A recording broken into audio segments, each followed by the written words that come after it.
It's going on worldwide. I mean, look what's going on over in Greece again.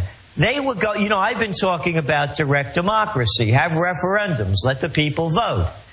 And that's what they were going to do in Greece. I mean, after all, if you're going to tax the people as they're losing jobs, cut services, take their pensions and benefits away from them, and increase the retirement age till after you die, how about letting the people vote? So they say they're going to have a referendum.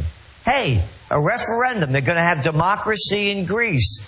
The cradle of democracy was robbed by the bankers, the politicians, and the bureaucrats. They're not going to let the people vote. Democracy, wake up, children. It's called fascism. Let's call a spade a spade.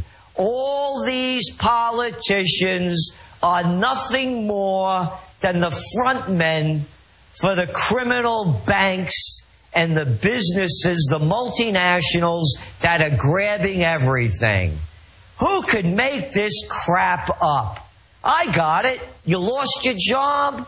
Unemployment rate is around 20%. You're losing your home. You're being foreclosed on. You can't make ends meet. You're almost out on the street. We're going to raise your taxes. We're going to cut your services, and every service you pay for, you're going to pay more for. You know the language. You look, as a trend forecaster, language is very important. And they use the term over there in the Europeans of the Troika, the European Commission, the European Central Bank, and the European and the International Monetary Fund. The Troika is the one, these are the group that are coming up with the plans for austerity for the countries that can't pay their debt. Troika? How about calling them the crime families? How about calling them the Lanskys, the Genoveses, and the Capones? Could you do that? Let's stop this Troika crap. So you're going to see a war break out, and it's happening now, and what we're saying is that violence is not going to work. They're going to win. They're going to outpower you. This has to be an intellectual revolution. And I keep saying, and again, look how they freaked out when, and that's why the stock market went up yesterday. The good news that the Greek people would not have a say in the austerity measures. So what we're saying, let the people vote. I also hear this cliche that, well, the Greeks, they're all lazy, which is just pure baloney. Or again, the system tries to co-opt Occupy Wall Street so it can then, legitimately be criticized as some elements of it being collectivist or whatever. But overall, it's just people that are upset about Wall Street taking over Washington, inducing Washington to give them tens of trillions of our tax money. And then all these fake conservatives get up and criticize anybody, who wants to shut down the corruption in Wall Street as communists when it's the opposite. And then there's this whole let them eat cake attitude, Gerald.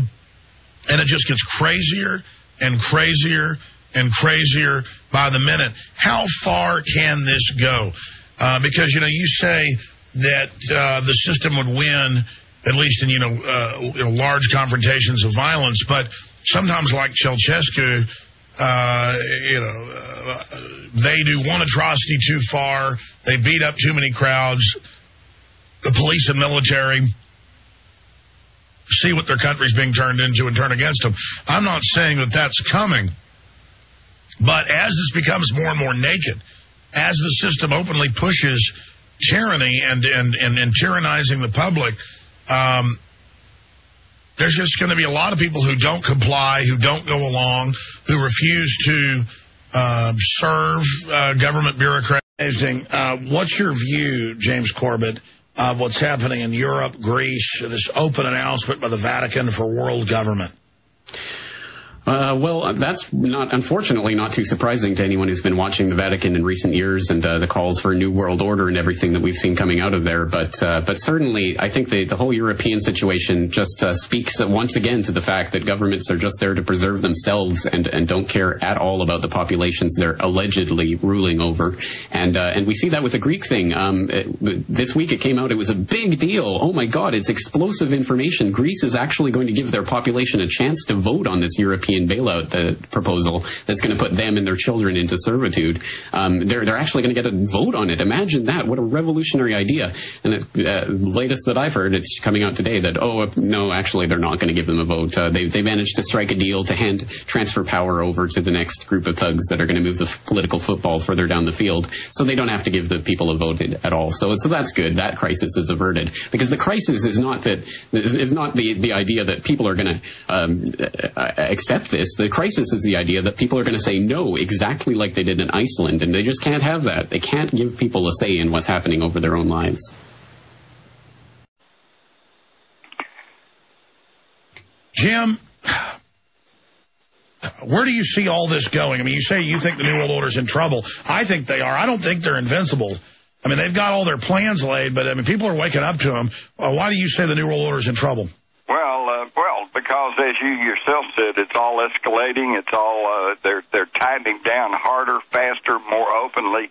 I mean, they've been in stealth mode for at least 100 years, moving with their New World Order, and now the gloves are off. I mean, look at what's happening with the economy. Look at what's happening with the European Union. The Greek Prime Minister, first he says, we'll have a referendum, and then he says, no, we won't have a referendum, and then I think they finally said, no, we're not going to do that, because he's in the pocket of the international bankers. But, and of course, the Prime Minister in England, he won't allow a referendum. So, wait a minute, people are beginning to wake up and say, well, wait a minute, if we're free people, why can't we vote on what we want to do? You know, for example, we see the same thing in this country. With all the economic problems we've had and with all the stuff that's going on with Wall Street, when has the public ever had a chance to vote on whether we wanted to have the TARP bailouts or whether we wanted to send $14 trillion over to prop up foreign banks? When do we get a chance to vote on this? It makes a mockery of the whole concept of democracy, doesn't it? Bob, just finishing up on the Euro issue, what happens if Greece leaves the Euro, and why are the G20 elite so afraid of that possibility?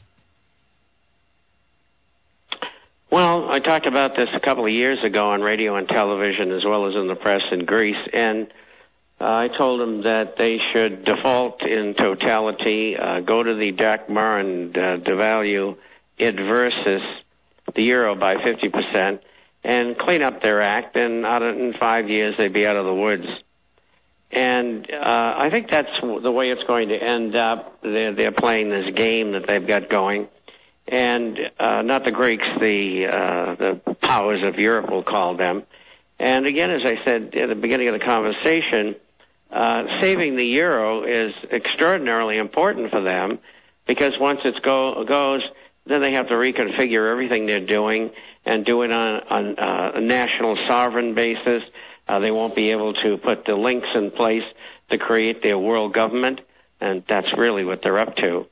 And so if Greece were to fail, and it will in time, because it can't carry that load, and I don't think the people will cooperate. They are absolutely outraged and have been for 2 years, and they'll be in the streets, and they just won't play. The revenues won't come in to pay the interest of the bonds.